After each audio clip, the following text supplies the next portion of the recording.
Hey YouTube, welcome to vosNET-Cyber. I'm VosMan, and today I'm going to be talking to you about how I broke into cybersecurity. So let's dive in. Hey everyone, in this video I'm going to be talking to you about how I broke into cybersecurity, and hopefully by the end of this video you'll have a better idea about how you could break into cybersecurity too, if that's what you want to do. So, I wasn't always a cybersecurity consultant, obviously. I wasn't born this way.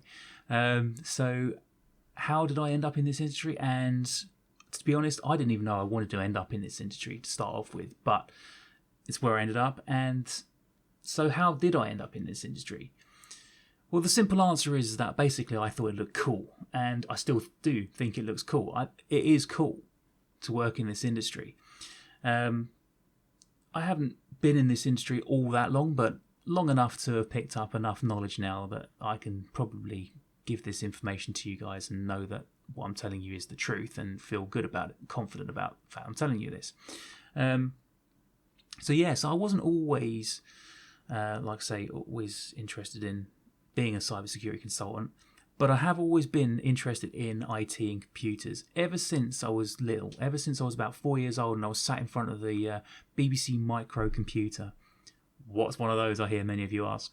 Well, they are quite old now, but yeah, back then they had like 32k of RAM. I remember that specifically, and then the next one we got was it had 64k of RAM. Epic power right there, 64k of RAM. Amazing. But yeah, ever since then, I was little and I wanted to play the computer games that were on there, and there were some. I mean, they weren't as sophisticated as today, obviously, but there were some on the BBC. And ever since then, I wanted to play computer games. I wanted to be interested in anything to do with IT. How do they work? What can I do with them? I got into a bit of programming as well, as I got a bit older. And eventually I went to college, got myself some IT qualifications.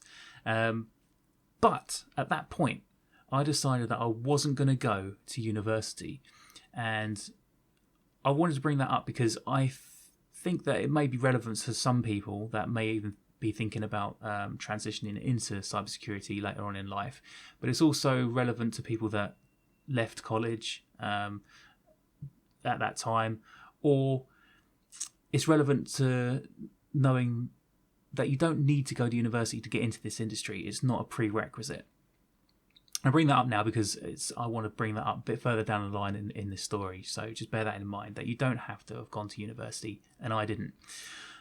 So eventually, after leaving college, I wanted to go out and work and have a good time and make a little bit of money doing that. And there's nothing wrong with that whatsoever.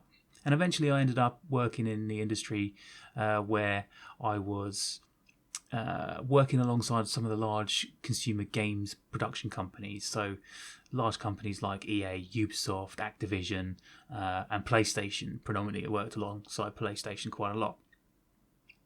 And we was working to build up their presence in large consumer games conventions. So places like Gamescom out in Germany, Paris Games Week in France, Paris.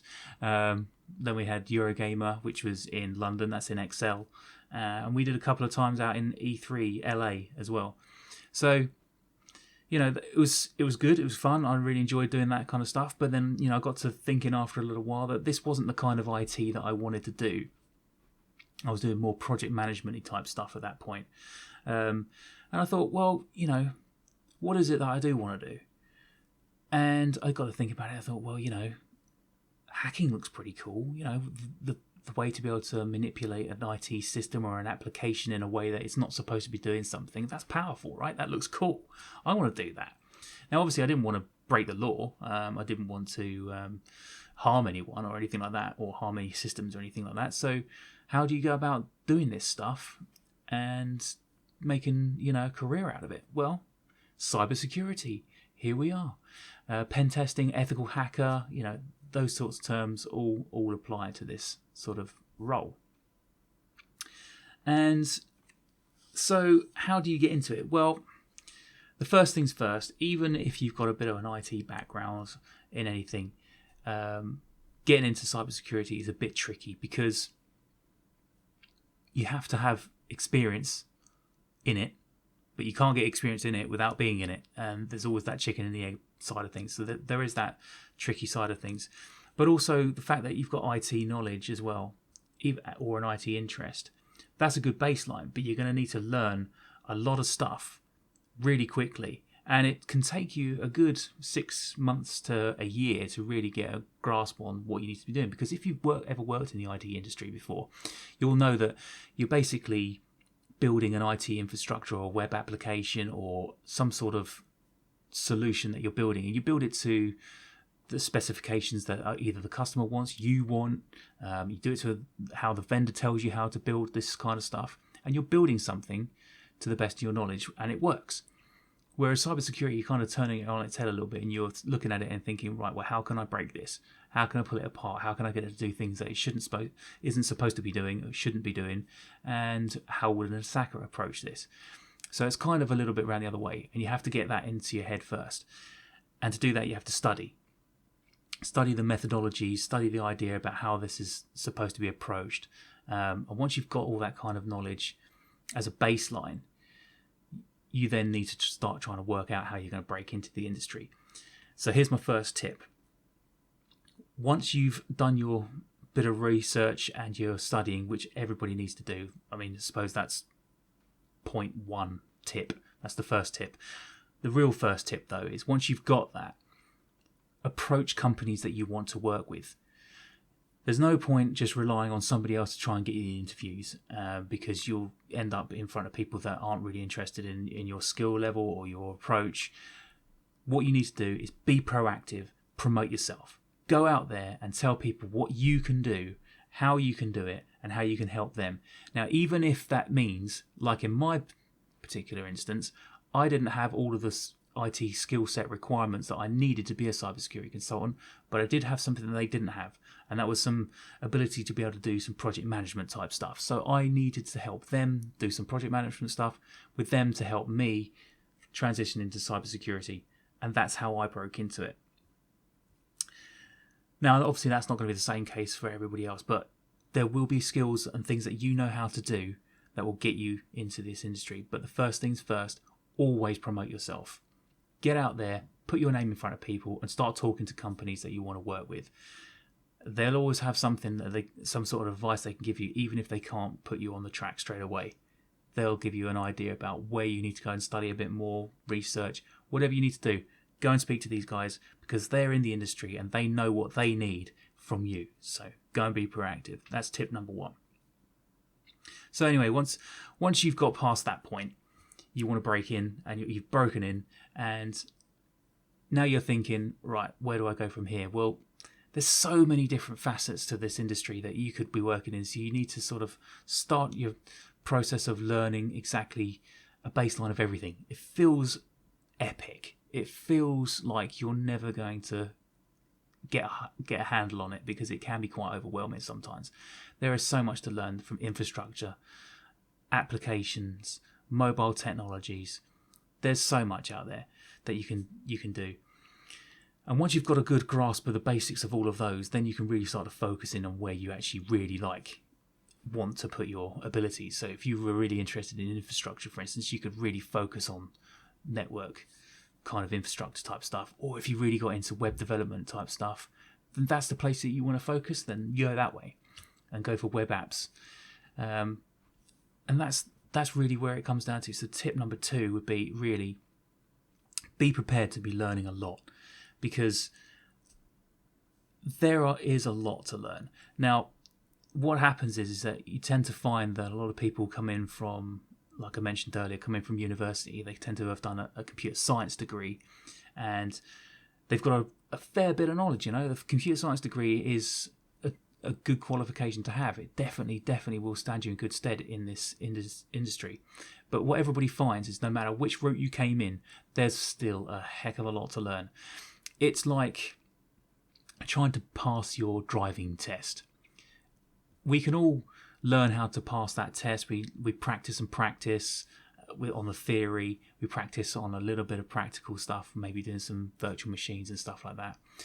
And, you practice and practice, and you learn how to pass an exam. But there's no substitute for actually going out on the road and getting that experience of driving, is there? So, and that's what it's like when you get into the cybersecurity industry. You've learned how to pass the exam, you've learned how to get in, you've got a decent understanding of what you're supposed to be doing, but your learning curve isn't really even a curve at this point. It's still a vertical line. There's so much for you to learn. But don't get overwhelmed.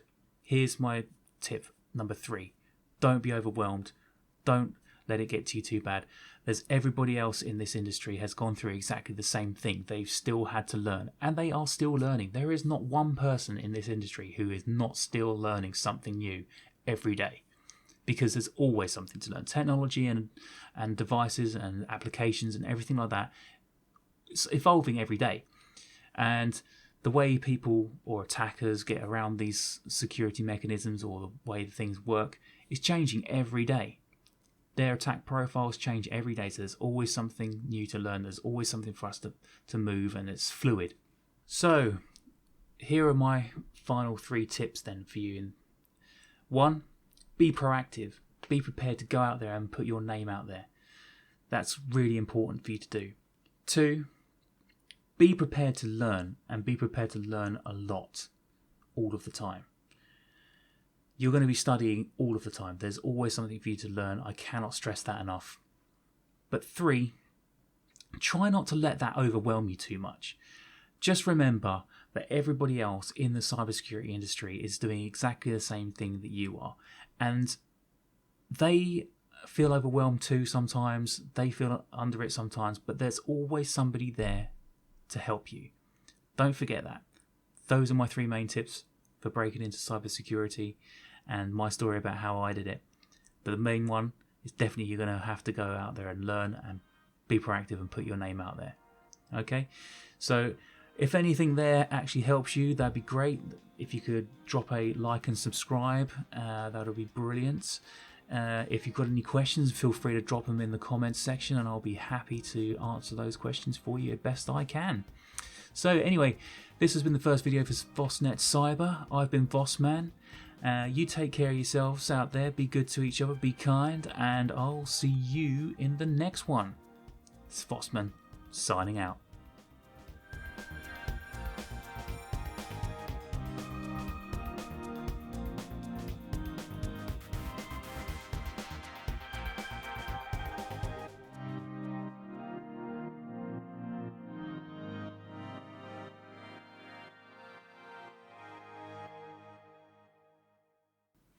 And it's a cut. It's in the can. It's in the can, boys. It's in the can. Hey, you. It's in the can.